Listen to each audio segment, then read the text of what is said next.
Mari saudaraku sekalian kita buka satu bagian firman Tuhan di dalam kitab Mazmur pasal ke-27 ayat yang keempat. Saya akan bacakan untuk Anda. Satu hal telah kuminta kepada Tuhan, itulah yang kuingini, diam di rumah Tuhan seumur hidupku, menyaksikan kemurahan Tuhan dan menikmati bait-Nya. Satu lagi kita buka di dalam kitab Roma pasal yang kedua ayat yang keempat. Saya bacakan kembali untuk Anda. Maukah engkau menganggap sepi kekayaan kemurahan-Nya, kesabarannya dan kelapangan hatinya? Tidakkah engkau tahu bahwa maksud kemurahan Allah ialah menuntun engkau kepada pertobatan? Amin. Saudaraku sekalian, kalimat kemurahan Tuhan ini saya percaya bukanlah kalimat yang asing bagi setiap daripada kita. Sebab kita mungkin sudah sering mendengarnya melalui lagu atau pujian, ya melalui firman Tuhan, khotbah yang disampaikan oleh para hamba Tuhan, atau melalui artikel rohani yang Anda baca. Nah, saudaraku sekalian, tetapi seberapa banyak daripada kita yang menyadari akan kekuatan dari kalimat ini, menyadari kekuatan akan kata kemurahan Tuhan, serta bagaimana ya kemurahan Tuhan ini bekerja di dalam kehidupan kita. Nah, menarik sekali saudaraku sekalian. Karena mungkin ada di antara kita berkata seperti ini, aku tidak pernah melihat kemurahan Tuhan itu di dalam hidupku. Atau bahkan ada orang berkata, aku tidak pernah merasakan kemurahan Tuhan di dalam hidupku. Saudaraku sekalian, pada hari ini saya akan menjelaskan secara gamblang atau secara sederhana ya mengenai apa yang dimaksud dengan kemurahan Tuhan dan bagaimana kita bisa mengalami kemurahan Tuhan yang luar biasa ini di dalam kehidupan kita. Nah, saudaraku sekalian, kemurahan Tuhan ya itu berbicara tentang hal-hal yang baik yang berasal dari Tuhan. Di mana di dalamnya itu terkandung kebaikan dari Tuhan itu sendiri, kasih Tuhan, pengampunan, pemulihan, kesembuhan, keselamatan, kuasa Tuhan, dan lain sebagainya. Nah, saudaraku sekalian, kemurahan Tuhan itu merupakan sebuah anugerah yang Tuhan berikan kepada setiap kita. Ya, walau kita mungkin sedang berada di dalam kegagalan, mungkin kita sedang berada di dalam kesalahan, ataupun ya kita sedang berada di dalam dosa akibat kita punya perilaku atau akibat kita punya perbuatan. Nah, oleh sebab itu saudaraku sekalian, ya karena kedahsyatan daripada kemurahan Tuhan, maka pada hari ini saya mau mengajak Anda untuk melihat beberapa hal yang penting. Dan ini adalah hal yang harus kita mengerti mengenai kemurahan Tuhan. Yang pertama adalah siapa yang boleh menerima kemurahan dari Tuhan. Mari kita buka kitab Roma pasal yang ke-9 ayat ke-15. Ya, kitab Roma 9 ke-15 saya bacakan untuk Anda. Sebab ia berfirman kepada Musa, aku akan menaruh belas kasihan kepada siapa aku mau menaruh belas kasihan. Dan aku akan bermurah hati kepada siapa aku mau bermurah hati. Amin. Kita bersyukur untuk kemurahan Tuhan yang diberikan setiap hari kepada kita. Sebagai manusia yang masih penuh dengan berbagai kelemahan, ya di mana kita ya bisa berbuat salah, ya kita masih bisa berbuat banyak dosa di dalam kehidupan kita. Kita sungguh-sungguh dan sangat amat membutuhkan kemurahan Tuhan di dalam kehidupan kita. Nah, saudaraku sekalian, mengapa kita sangat membutuhkan kemurahan Tuhan di dalam kehidupan kita? Ya, karena melalui kemurahan Tuhan ini, ya, Tuhan akan memberikan perkenanannya kepada kita yang membuat hidup kita itu bisa tetap layak di hadapan Tuhan dan bisa tetap diberkati atau menerima berkat daripada Tuhan atas kehidupan kita. Akan tetapi saudara sekalian, kita melihat bahwa ternyata tidak semua orang percaya itu menikmati kemurahan Tuhan itu di dalam kehidupan mereka. Pertanyaannya, mengapa bisa demikian? Bukankah kemurahan Tuhan itu diberikan kepada semua orang? Benar, kemurahan Tuhan itu diberikan kepada setiap orang percaya, ya. Kemurahan Tuhan itu diberikan kepada semua orang Kristen. Tetapi masalahnya adalah kemurahan Tuhan itu bisa diterima dan dirasakan oleh mereka yang menghargai dan yang bersedia menerima kemurahan tersebut. Saudaraku sekalian, mengapa saya katakan yang menghargai dan yang bersedia menerima, ya, baru bisa memperoleh kemurahan Tuhan? Sederhana sekali saudaraku sekalian. Karena pada hari ini banyak sekali orang itu tidak menghargai dan tidak bersedia menerima kemurahan Tuhan di dalam kehidupan mereka dengan cara mereka sudah tahu salah atau sudah tahu dosa, tetapi mereka masih tidak mau berhenti, tidak mau berubah dan tidak mau bertobat dari kesalahan dan dosa mereka. Saya berikan contoh ya mengenai pornografi saja. Ya, kita lihat di dalam Kolose pasal 3 ayat 5 sampai dengan 6. Kitab Kolose 3 ya ayat yang ke-5 sampai ke-6. Karena itu matikanlah dalam dirimu segala sesuatu yang duniawi, yaitu percabulan, kenajisan, hawa nafsu, nafsu jahat dan juga keserakahan yang sama dengan penyembahan berhala. Semuanya itu mendatangkan murka Allah atas orang-orang durhaka. Nah saudaraku sekalian, banyak orang Kristen tahu bahwa mereka tidak boleh menonton film-film porno, mereka tidak boleh terlibat di dalam pornografi. Tetapi persoalannya adalah mereka tidak berhenti, mereka tidak berubah, mereka tidak mau bertobat. Mereka tetap saja mau menonton film-film porno. Walaupun itu adalah salah dan dosa di hadapan Tuhan. Walaupun itu adalah sebuah kenajisan, kecemaran di hadapan Tuhan. Tetapi saudaraku sekalian, ini yang terjadi di dalam kehidupan banyak orang percaya. Mereka tetap terikat dan mereka tetap punya kecenderungan ya yang begitu tinggi untuk menonton film-film porno. Nah saudaraku sekalian, perhatikan, ketika mereka udah tahu salah, mereka tidak mau berhenti. Mereka udah tahu salah tetapi mereka tidak mau bertobat. Nah saudaraku sekalian, sikap inilah yang tanpa mereka sadari itu adalah sebuah sikap yang menolak, ya. Sikap yang tidak menghargai akan kemurahan Tuhan di dalam kehidupan mereka. Nah kalau ini adalah sikap mereka, maka mereka sudah pasti tidak akan bisa menerima kemurahan Tuhan yang luar biasa di dalam kehidupan mereka. Nah saudaraku sekalian, saya berikan contoh yang lain. Ya, contoh yang lain adalah ya menipu atau berbohong. Di dalam 1 Petrus pasal 3 ayat 10, ya firman Tuhan berkata seperti ini. Siapa yang mau mencintai hidup dan mau melihat hari-hari baik, ia harus menjaga lidahnya terhadap yang jahat dan bibirnya terhadap ucapan-ucapan yang menipu. Saudaraku sekalian, banyak orang Kristen mereka tahu bahwa mereka tidak boleh menipu atau tidak boleh ya berbohong. Tetapi di dalam kenyataan kehidupan sehari-hari ya orang-orang Kristen juga masih bisa menipu. Ada orang Kristen ya mereka menipu di tempat kerja mereka. Artinya mereka menipu ya uang perusahaannya, mereka ya menipu akan ya pimpinan atau bos perusahaannya. Mereka menipu perusahaannya sendiri ya, atau ada orang Kristen ya mereka menipu suaminya, menipu istrinya, ada anak-anak menipu orang tuanya ya, atau menipu pacarnya dan lain sebagainya. Bahkan saudaraku sekalian, ya ini kenyataannya. Ya, bahkan ada orang yang berani menipu Tuhan. Itu kata firman Tuhan dalam kitab Maliaki, yaitu melalui persepuluhan. Nah saudaraku sekalian, kita kembali. Oleh sebab itu perhatikan, ya ketika ya kita tahu bahwa kita tidak boleh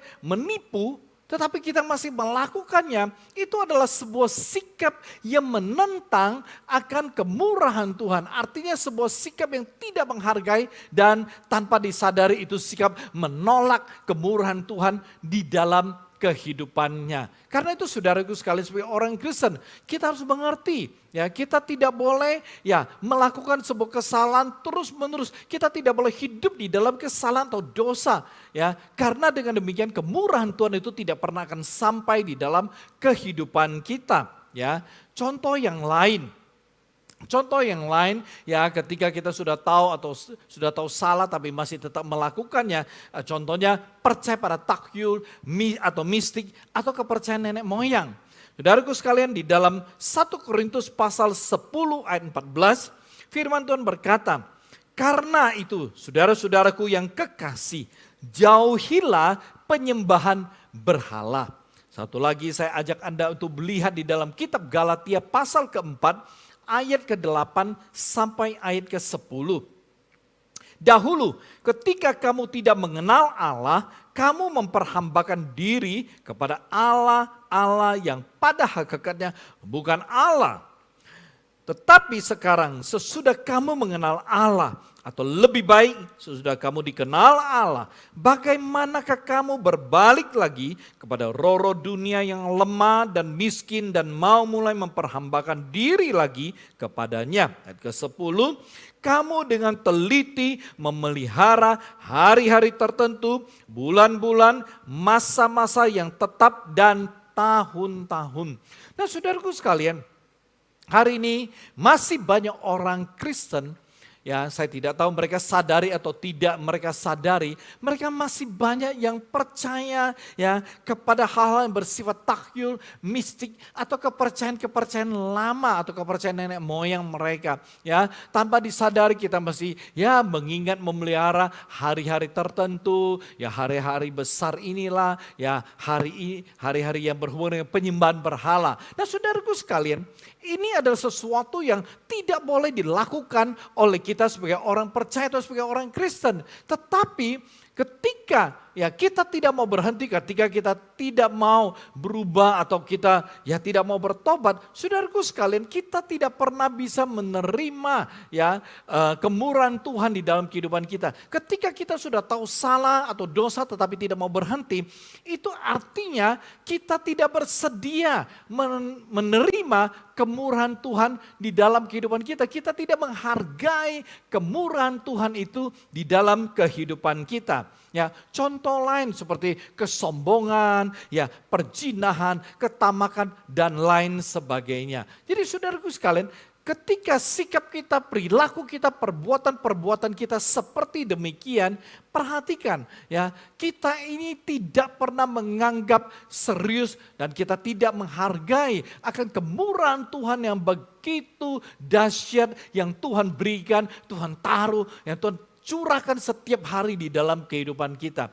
Oleh sebab itu saudaraku sekalian, Paulus berkata di dalam Roma 2 ayat 4 yang kita baca di atas, maukah engkau menganggap sepi kekayaan kemurahannya, kesabarannya dan kelapangan hatinya? Tidakkah engkau tahu bahwa maksud kemurahan Allah ialah menuntun engkau kepada pertobatan? Ini yang saya katakan kedahsyatan daripada kemurahan Tuhan. Tuhan memberikan kemurahannya setiap hari. Tuhan menyatakan kemurahannya setiap hari. Tujuannya adalah ya itu kemurahan akan membawa kita kepada pertobatan demi pertobatan. Itu akan mengingatkan kita, itu akan menyadarkan kita akan kesalahan-kesalahan yang kita perbuat. Mungkin ada kesalahan atau dosa yang kita perbuat yang tidak kita sadari, ya, yang tidak kita sengaja. Tetapi ketika kemurahan Tuhan itu diberikan, maka kemurahan itu dikatakan akan menuntun kita, akan mengarahkan kita, akan membawa kita kepada pertobatan. Nah, ini hal yang indah. Karena itu saya katakan, mengapa kemurahan Tuhan ini bisa membuat hidup kita berkenan. Kita bisa memperoleh perkenanan daripada Tuhan sehingga kita dilayakkan sebagai anak Allah dan kita bisa tetap menerima berkat Tuhan setiap hari.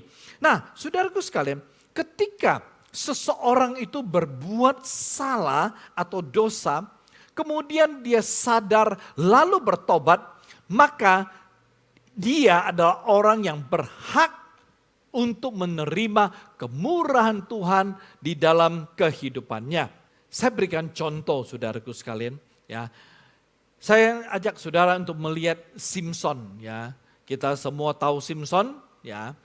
Di dalam Hakim-Hakim pasal 16 ayat 28 sampai 30 itu adalah saat-saat terakhir Simson. Ya, saat-saat hidupnya terakhir.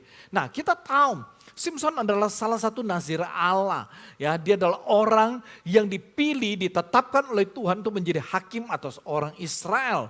Dan kita tahu bahwa orang-orang yang Tuhan pilih itu selalu ada urapan daripada Tuhan di atas kehidupan mereka. Ya, nah Simson punya urapan yang luar biasa. Dia punya kekuatan yang luar biasa. Ya, Tuhan memberikan kekuatan ya melalui ya sebuah syarat yang luar biasa, yaitu rambutnya itu tidak boleh dicukur, tidak boleh dipotong. Nah, itu adalah rahasia kekuatan daripada Simson. Nah, kita tahu ya di sepanjang cerita tentang hidup Simson, saudaraku sekalian, ya pada akhirnya Simson jatuh, ya, jatuh, dia gagal, ya menutup, menyimpan rahasia daripada Allah untuk dia. Dia membocorkan rahasia kekuatannya kepada Delila dan oleh sebab itu akhirnya dia ditangkap lalu dia masuk di dalam sebuah kehidupan yang penuh dengan kesengsaraan.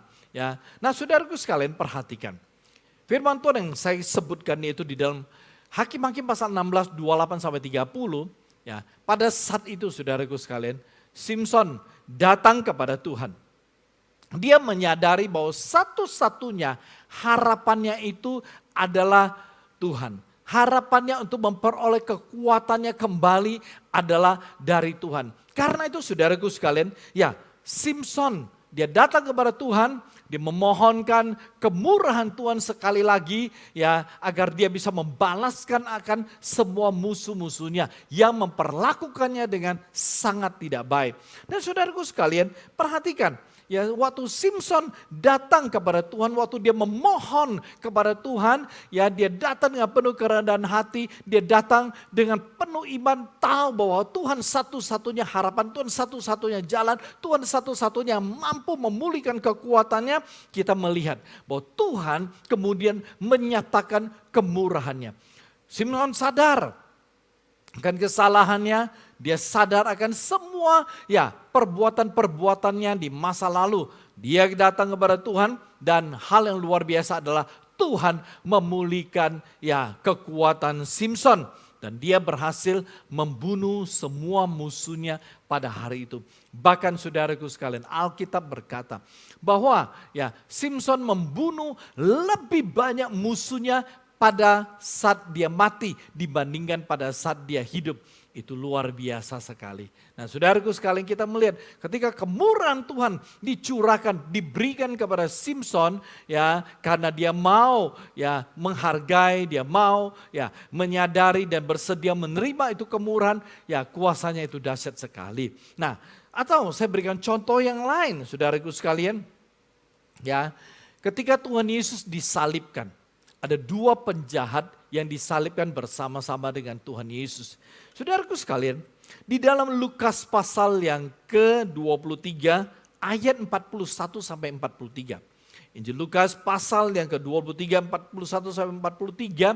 Saudaraku sekalian, di antara dua penjahat ada satu penjahat ya yang menyadari kesalahannya, ya, lalu dia percaya kepada Tuhan Yesus. Ya, perhatikan, yang menarik, pada saat-saat terakhir, dia menghargai kemurahan Tuhan, sehingga dia berhak menerima kemurahan Tuhan di dalam hidupnya.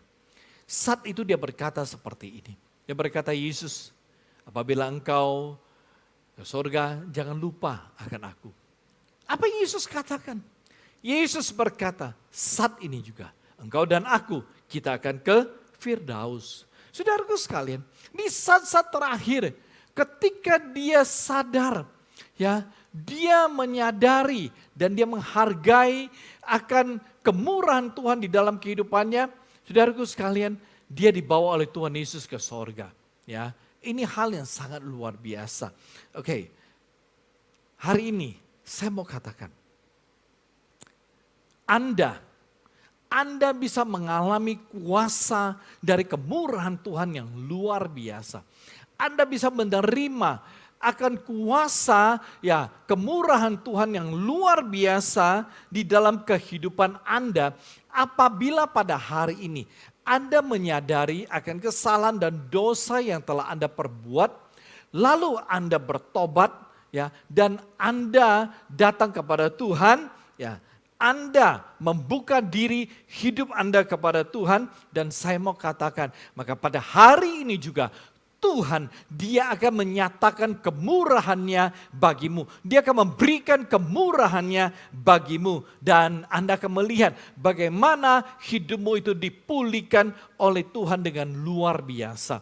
Saudaraku sekalian, ini hal yang sangat ajaib yang Tuhan kerjakan di dalam kehidupan setiap kita, orang percayanya. Pada saat Anda menyadari salah dan dosamu, saudaraku sekalian, Anda bertobat, maka Tuhan akan memulihkan keluargamu. Mungkin selama ini keluargamu itu tidak akur, mungkin selama ini keluargamu tidak bahagia. Ya, saudaraku sekalian, pada saat engkau menyadari akan kesalahanmu, saudaraku sekalian, engkau tahu bahwa kemurahan Tuhan itu setiap hari terus diberikan, kebaikan Tuhan, kesembuhan, pemulihan, pertolongan daripada Tuhan, itu setiap hari terus Tuhan berikan, terus Tuhan berikan. Saudaraku sekalian, ketika Anda mengerti akan apa yang Tuhan kerjakan bagimu, mari saudaraku sekalian, engkau terima, engkau berubah, engkau bertobat, engkau cari kehendak Tuhan, engkau berjalan dalam kehendak Tuhan, maka Anda akan melihat bagaimana kuasa kesembuhan, kuasa pemulihan daripada Tuhan akan mengalir dengan sangat nyata. Oh, keluarga yang indah, yang harmonis akan engkau lihat, engkau dapatkan, engkau terima, engkau alami di dalam kehidupanmu dengan luar biasa. Saudaraku sekalian, bukan dalam hal keluarga, tapi dalam kesehatanmu. Engkau melihat bagaimana dengan ajaib Tuhan akan memberikan engkau kesehatan yang prima. Tuhan akan menyembuhkan sakit penyakitmu dengan luar biasa, ya. Dan saudaraku sekalian, keuanganmu, engkau juga melihat sebuah perubahan yang signifikan, sebuah perubahan yang nyata di dalam keuanganmu. Bagaimana engkau akan melihat Tuhan mulai membukakan pintu-pintu berkat, di mana engkau mulai melihat keuanganmu sedikit demi sedikit itu dipulihkan Tuhan. Semakin hari keuanganmu semakin baik. Kenapa? Karena ada kemurahan Tuhan di dalam kehidupanmu. Dan saudaraku sekalian, engkau akan melihat masa depanmu juga. Ya, mungkin selama ini engkau khawatir, engkau takut, dan engkau selalu berpikir, waduh, saya punya masa depan itu adalah masa depan suram. Tetapi saudaraku sekalian, ketika kemurahan Tuhan itu diberikan kepadamu, ketika kemurahan Tuhan itu dinyatakan atasmu, engkau akan melihat masa depanmu adalah masa depan yang baik, masa depan yang indah. Oh, harapanmu nyata, ada dan tidak pernah hilang, karena Tuhan telah memegang masa depanmu. Amin, saudaraku. Oleh sebab itu saya berkata, ya, siapa yang boleh menerima kemurahan Tuhan? Anda bisa menerima kemurahan Tuhan. Anda berhak untuk menerima kemurahan Tuhan apabila Anda menghargai kemurahan itu sungguh-sungguh, ya, dan Anda bersedia menerimanya dengan cara ketika engkau tahu Anda salah, dosa, Anda tinggal, Anda bertobat, Anda berubah, ya, tinggalkan dosa dan kesalahanmu, keluar dan masuk ke dalam hidup yang benar, hidup yang kudus, hidup yang berkenan kepada Allah. Amin, saudaraku. Itu kemurahan Tuhan yang dahsyat akan mengalir dengan limpahnya di dalam kehidupanmu. Hal yang kedua yang penting, ya, mengenai kemurahan Tuhan adalah Bagaimana supaya Tuhan tetap berkemurahan atas kita? Bagaimana supaya Tuhan tetap berkemurahan atas kita? Kita buka Mazmur 107 ayat ke-43. Kita Mazmur 107 ayat 43. Siapa yang mempunyai hikmat, biarlah ia berpegang pada semuanya ini dan memperhatikan segala kemurahan Tuhan. Saudaraku sekalian, ada banyak orang Kristen yang sudah menerima kemurahan daripada Tuhan itu sedemikian rupa. Tetapi mereka tidak mau berbagi kemurahan Tuhan tersebut dengan orang lain. Ya.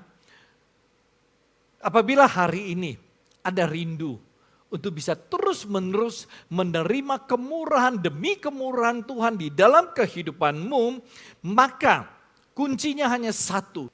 Semua kemurahan yang ada dalam kehidupanmu yang telah engkau peroleh daripada Tuhan, engkau harus bagikan, berikan ya kepada orang lain.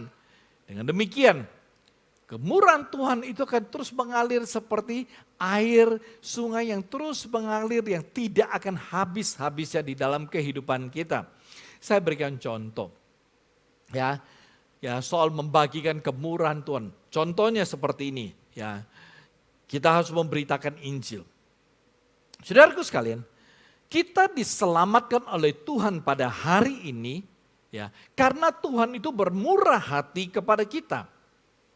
Sebab tidak ada satu hal yang baik atau yang kudus yang berada di dalam diri dan hidup kita yang menjadi dasar Tuhan menyelamatkan kita. Jadi saudaraku sekalian, coba Anda perhatikan hari ini di dalam hidupmu, di dalam dirimu. Coba perhatikan, apakah ada sesuatu yang baik, yang benar, ya, yang kudus, yang layak, yang bisa menjadi dasar sehingga Tuhan itu menyelamatkan kita. Yang menjadi dasar Yesus turun dari sorga, lalu mati di atas kayu salib bagi kita. Saya katakan tidak ada, saudaraku sekalian, semua yang Yesus lakukan, dia datang, dia mengasihi kita, dia mati di atas kayu salib, menebus kita, menyelamatkan kita. Itu karena kemurahan daripada Tuhan. Itu karena Yesus, itu karena Tuhan bermurah hati kepada kita. Saudaraku sekalian, kenapa saya berkata demikian? Karena Yesus, dia mati bagi kita ketika kita masih berdosa. Itu dikatakan oleh Roma pasal 5 ayat ke-8. Karena itu saudaraku sekalian, hari ini kita harus bisa membagikan keselamatan telah kita peroleh dari Tuhan dengan memberitakan Injil. Ya, kita harus beritakan Injil kepada keluarga kita belum percaya. Kita harus beritakan Injil kepada tetangga kita, kepada rekan kerja kita, kepada teman sekolah kita dan lainnya. Karena saudaraku sekalian, ini adalah kunci di mana ya kemurahan Tuhan itu bisa terus-menerus kita terima di dalam kehidupan kita. Kalau kita sudah tahu akan keselamatan ya yang telah kita peroleh, maka saudaraku sekalian, kita harus bagikan keselamatan tersebut. Kalau kita tahu bahwa Injil itu adalah kekuatan Allah yang bisa menyelamatkan orang, mari kita bagikan, kita beritakan Injil kepada sebanyak mungkin orang. Karena hanya melalui Injil inilah mereka bisa diselamatkan. Karena hanya melalui Injil inilah mereka juga bisa menerima kemurahan daripada Tuhan yang begitu indah dan begitu luar biasa. Amin saudaraku sekalian, oleh sebab itu mari saudaraku sekalian, kita minta kasih karunia Tuhan supaya Tuhan memberikan kita kekuatan dan Tuhan memberikan kita kemampuan untuk bisa memberitakan Injil. Dan biarlah ya kita boleh menjadi bejana-bejana Injil Tuhan yang luar biasa. Kita minta kepada Tuhan agar kemurahan Tuhan itu dinyatakan terus-menerus dalam kehidupan kita, agar di dalam diri kita berkobar-kobar api Injil, ya, sehingga kita akan memakai setiap kesempatan untuk memberitakan Injil Tuhan yang luar biasa. Amin saudaraku sekalian, ya. Jadi bagikan keselamatan Tuhan melalui pekabaran Injil. Oke. Nah, hal yang kedua, contoh yang kedua ya di mana kita bisa terus-menerus ya menerima kemurahan Tuhan di dalam kehidupan kita, yaitu kita mesti membagikan pengampunan. Saudaraku sekalian, di dalam kitab Matius pasal ke-18 ayat ke 23 sampai 34. Ada satu perikop yang luar biasa ya tentang seorang hamba yang mempunyai utang 10.000 talenta kepada raja ya. Dan ketika raja melakukan perhitungan, saudaraku sekalian, dia tidak mampu untuk membayar hutangnya kepada raja. Lalu raja berkata, udah tangkap dan jual semua ya isi rumahnya, bahkan termasuk mereka sekeluarga dijual. Supaya apa? Supaya bisa membayar hutang raja. Tapi saudaraku sekalian, hamba tersebut itu kemudian membuat perjanjian kepada raja, dia memohon, dia merengek di hadapan raja, dan dia berkata minta supaya raja beranugerah, memberikan dia waktu dan kesempatan berusaha untuk membayar, melunasi hutangnya. Saudaraku sekalian, raja itu kemudian hatinya tersentuh oleh belas kasihan. Dan raja itu kemudian mengambil sebuah keputusan yang sangat besar dan sangat luar biasa. Raja kemudian mengampuni hamba tersebut dan dia menghapus saudaraku sekalian semua hutang hamba tersebut sebesar 10.000 talenta. Ya, 10.000 talenta. Nah, saudaraku sekalian, ini hal yang sangat luar biasa. Hamba tersebut, kita lihat di Matius pasal 18:27, hutangnya dihapus oleh raja. Tetapi meskipun si hamba ini telah beroleh kemurahan daripada raja, hamba tersebut ternyata tidak bisa atau dia tidak mau membagikan kemurahan yang telah dia terima kepada orang lain. Saudaraku sekalian, di ayat ke-28 dari Matius pasal 18, perhatikan. Ketika dia keluar, dia bertemu dengan temannya. Temannya punya utang kepada dia, tetapi hanya 100 dinar saja, saudaraku sekalian. Ketika dia ketemu sama temannya, dia kemudian menangkap temannya, dia mencekik temannya, dia berlaku begitu jahat kepada temannya. Dia menuntut temannya, dia memaksa temannya untuk membayar utangnya. Dan temannya tidak bisa membayar utangnya. Dan saudaraku sekalian perhatikan. Di dalam pasal 18 ayat ke-30, hamba tersebut itu bahkan kemudian menjebloskan temannya ke dalam penjara. Karena temannya tidak bisa membayar. Perhatikan saudaraku sekalian. Hamba ini telah menerima kemurahan yang sangat besar daripada raja. Mengapa saya berkata demikian? Saudaraku sekalian, perhatikan, 1 talenta itu sama dengan 6.000 dinar. Ya, pada waktu itu. 1 talenta itu sama dengan 6.000 dinar. Jadi bayangkan, dia punya utang kepada raja 10.000 talenta. Itu sebanding dengan 60 juta dinar. 60 juta dinar. Saudaraku sekalian, temannya itu hanya utang 100 dinar. Ya, dia tidak mau hapus utangnya. Sedangkan dia punya utang sebesar 60 juta dinar itu dihapus oleh raja. Bayangkan, 60 juta berbanding 100. Itu kecil sekali. Ya, kemurahan yang begitu besar yang dia terima, itu tidak mau dia bagikan kepada temannya, kepada orang lain. Apa yang terjadi? Saudaraku sekalian, setelah raja itu mendengar akan perbuatan hamba ini, raja tersebut menjadi marah. Dia lalu menarik kembali kemurahannya. Dia menangkap hamba tersebut, menjebloskan dia ke dalam penjara. Sampai kapan? Sampai hamba itu bisa melunasi utangnya. Coba bayangkan saudaraku. Bagaimana melunasi utang yang sedemikian besar, 60 juta dinar. 1 dinar itu adalah gaji 1 hari orang Yahudi pada waktu itu. Coba saudara hitung sendiri.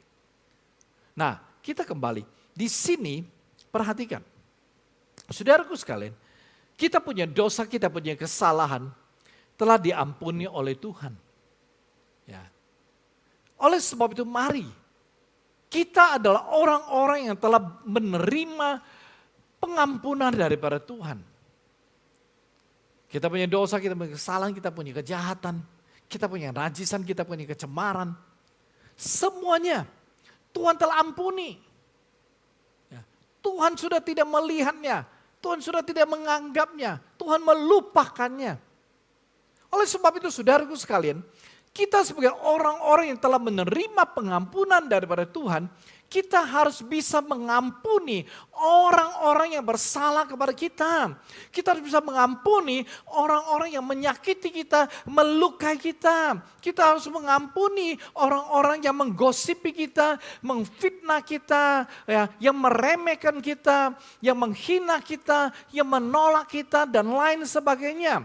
Ya, kita harus bisa mengampuni orang-orang yang memperlakukan kita dengan tidak adil, yang memperlakukan kita dengan tidak baik. Nah, saudaraku sekalian, mari kita belajar. Kita yang telah menerima kemurahan daripada Tuhan, kita bagikan kemurahan Tuhan itu sebanyak mungkin, sebisa mungkin. Karena ini merupakan satu-satunya cara ya kita bisa terus-menerus menerima kemurahan daripada Tuhan. Ya, ini adalah salah satu cara di mana kemurahan Tuhan itu akan terus nyata dan terus nyata atas kehidupan kita. Amin, saudaraku sekalian. Ya, dan contoh yang lain adalah melayani. Ya, saudaraku sekalian, di dalam Lukas pasal yang ke-8, ya, dalam Lukas pasal yang ke-8 ayat 1 sampai 3, firman Tuhan di Lukas 8 tersebut menjelaskan kepada kita bahwa ada seorang wanita bernama Maria Magdalena yang berasal dari Magdala.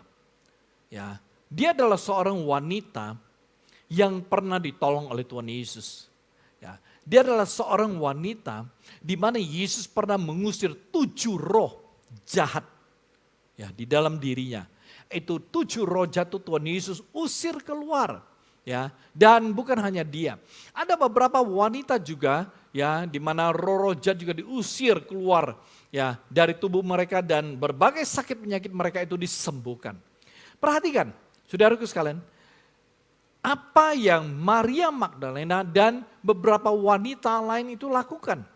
Saudaraku sekalian, firman Tuhan yang kita baca mengatakan ya, mereka orang-orang yang beroleh kemurahan daripada Tuhan Yesus. Mereka orang-orang yang pernah ditolong oleh Tuhan Yesus. Saudaraku sekalian, mereka kemudian ya membagi kemurahan ya yang mereka terima dengan membantu pelayanan Tuhan Yesus melalui apa? Melalui harta mereka. Mereka membantu pelayanan Tuhan Yesus dan murid-muridnya ya melalui kekayaan mereka. Itu dikatakan di dalam Lukas 8 ayat 1 sampai dengan 3. Nah, saudaraku sekalian, coba perhatikan. Hari ini kita adalah orang-orang yang pernah ditolong oleh Tuhan Yesus. Ya, mungkin kita pernah disembuhkan. Ya, kita pernah dilepaskan dari ikatan-ikatan atau belenggu-belenggu, ya, kenajisan, kecemaran atau roh jahat di dalam kehidupan kita. Saudaraku sekalian, setelah kita menerima kemurahan Tuhan, apakah kita membagi ya kemurahan tersebut dengan melayani Tuhan dan pekerjaan-pekerjaan Tuhan? Apakah hari ini ya kita membagi kemurahan yang Tuhan berikan kepada kita dengan mengasihi Tuhan kembali, dengan melayani Tuhan, dengan mendukung gerejanya? Coba renungkan saudaraku sekalian. Coba renungkan. Apakah hari ini kita melayani Tuhan ya melalui waktu yang ada pada kita, tenaga, melalui keahlian atau talenta kita, melalui kita punya doa atau melalui kita punya harta yang Tuhan ya titipkan kepada kita. Saudaraku sekalian, apakah kita membagikan kemurahan Tuhan melalui pelayanan di dalam kehidupan kita? Ada banyak hal yang bisa kita lakukan dengan melayani dan melalui pelayanan. Oleh sebab itu mari saudaraku sekalian, kita belajar pada hari ini. Apabila kita rindu, apabila setiap daripada Anda rindu untuk bisa terus menerus menerima kemurahan Tuhan di dalam kehidupan kita, mari layani Tuhan. Layani Tuhan dengan berbagai cara. Layani Tuhan melalui apa yang ada di dalam dirimu. Lakukan sesuatu kepada Tuhan melalui gerejanya. Amin saudaraku. Saudaraku sekalian, pada saat kita mengerti untuk membagikan kemurahan Tuhan kepada orang lain ya dan kepada gereja Tuhan, maka seperti yang saya katakan, kita akan terus-menerus menerima kemurahan Tuhan di dalam kehidupan kita. Amin. Oke, hal yang ketiga ya, bagaimana atau apa yang harus kita mengerti mengenai kemurahan Tuhan.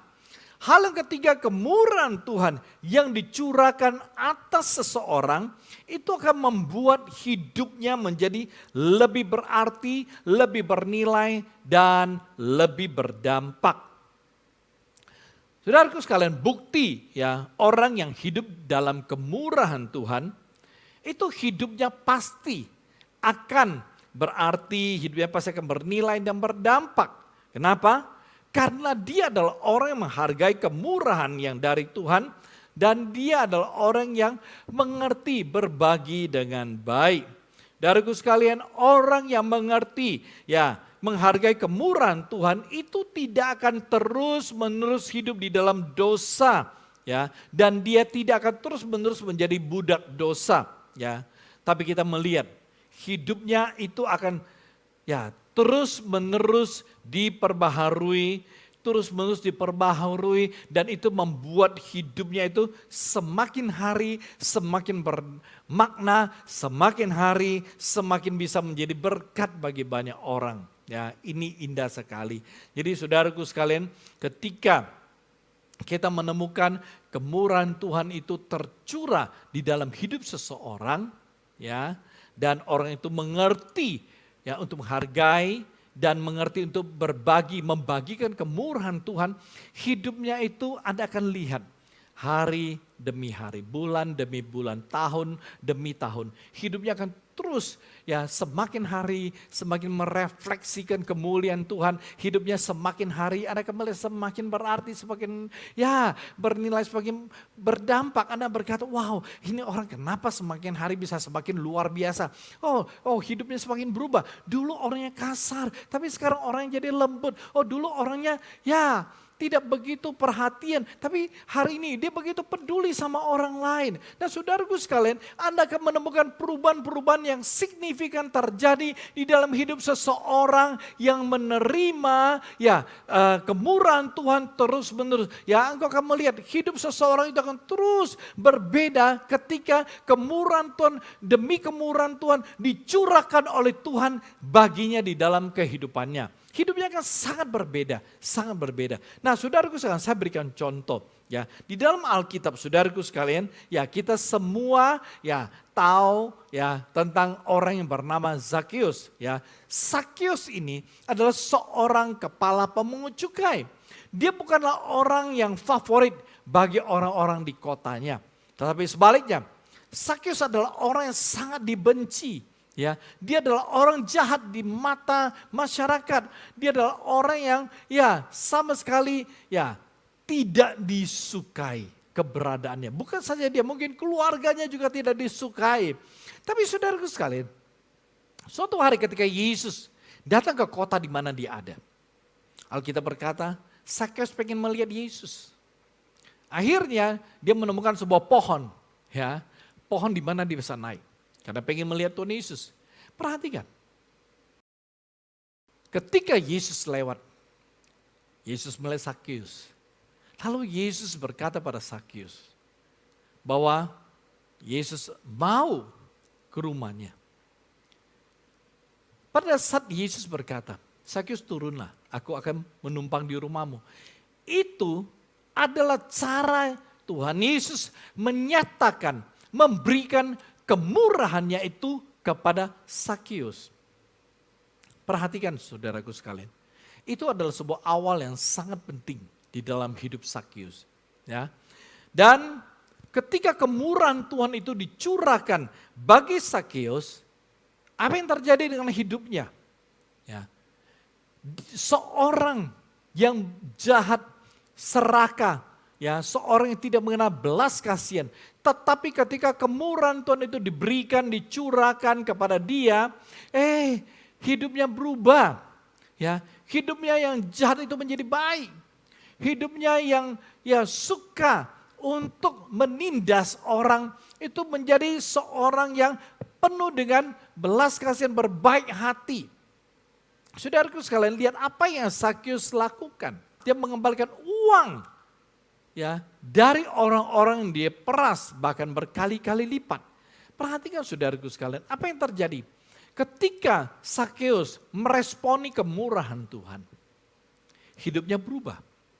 Bukan hanya sekali, tapi terus-menerus hidupnya terus berubah. Ya, hidupnya ya dari orang jahat menjadi orang yang baik. Menjadi orang yang penuh dengan belas kasihan. Ini hal yang luar biasa. Ya, hidup Sakyus semakin hari semakin bernilai, berarti, berdampak. Itu luar biasa. Okay? Saya berikan contoh yang lain. Saudaraku sekalian, Paulus. Paulus adalah seorang yang ditakuti oleh orang percaya pada masa itu. Ya, dia adalah orang yang menangkapi, memenjarakan, bahkan membunuh orang-orang yang percaya pada Yesus pada waktu itu. Suatu hari ketika dia memperoleh surat kuasa yang besar sekali kuasanya, di dalam perjalanan menuju Damsyik, Tuhan menyatakan kemurahannya bagi Paulus. Terjadi sebuah perjumpaan pribadi, terjadi sebuah encounter antara Paulus yang pada waktu itu bernama Saulus dengan Tuhan. Dan saudaraku sekalian, ketika Paulus menyadari kemurahan Tuhan di dalam kehidupannya, dia menghargai kemurahan tersebut, dia berubah, dia bertobat, dia menerima kemurahan Tuhan dalam kehidupannya. Apa yang terjadi? Sejak dia bertobat, terus menerus dia berubah. Terus menerus dia membagikan kemurahan Tuhan. Dan apa yang terjadi? Kemurahan Tuhan terus menerus dicurahkan, tercurah atas hidup Paulus. Dari seorang yang tidak disukai, ditakuti, disegani, dijauhi oleh orang percaya pada waktu itu. Akhirnya menjadi rekanan pemberitaan Injil. Ya, rekan pemberita Injil bersama dengan rasul-rasul, bersama dengan orang-orang percaya pada waktu itu. Dan kalau kita melihat sejarah hidup Paulus, ya, semakin hari, semakin kemurahan Tuhan dicurahkan atas dia, hidupnya itu terus berubah dari kemuliaan kepada kemuliaan yang lain. Dari hidup biasa menjadi hidup yang berarti, bernilai, dan bahkan membawa dampak yang sangat luar biasa. Bukan saja pada orang-orang percaya pada waktu itu, tetapi dia punya dampak itu dirasakan oleh kita semua pada hari ini. Sebagian besar daripada perjanjian baru itu ditulis oleh Paulus. Hidup yang berarti, bernilai, berdampak itu terus yang membawa pengaruh yang luar biasa kepada hidup banyak orang. Saudaraku sekalian, oleh sebab itu hari ini, perhatikan hidupmu. Ketika engkau menghargai kemurahan Tuhan, menerima kemurahan tersebut melalui perubahan pertobatan daripada hidupmu, ya, dan setelah Anda menerima kemurahan Tuhan, lalu Anda membagikan kemurahan tersebut terus-menerus, ya, dan ketika Anda terus-menerus membagikan kemurahan Tuhan, ya, engkau akan terus menerima kemurahan daripada Tuhan, ya, dan ketika kemurahan Tuhan itu terus-menerus dicurahkan di dalam kehidupanmu, dicurahkan atas kehidupanmu, perhatikan, hidupmu yang biasa-biasa semakin hari akan semakin luar biasa. Hidupmu yang biasa-biasa itu akan menjadi berarti, penuh nilai, dan membawa pengaruh yang sangat baik, positif, membawa dampak yang dahsyat bagi banyak orang. Hidupmu semakin hari akan menjadi berkat bagi banyak orang. Saudaraku sekalian, ini kemurahan Tuhan. Sebuah hal yang sangat luar biasa, penuh kuasa yang Tuhan berikan kepada kita, itu bukan 1 minggu sekali, bukan 1 bulan sekali, bukan 1 tahun sekali, tapi setiap hari, setiap hari, setiap hari. Itu kemurahan Tuhan terus diberikan, terus diberikan. Mari saudaraku sekalian, hari ini jadilah pribadi-pribadi yang menerima kemurahan Tuhan dan merasakan kemurahan Tuhan itu membuat hidupmu semakin hari semakin naik. Membuat hidupmu menjadi kepala bukan ekor. Amin saudaraku.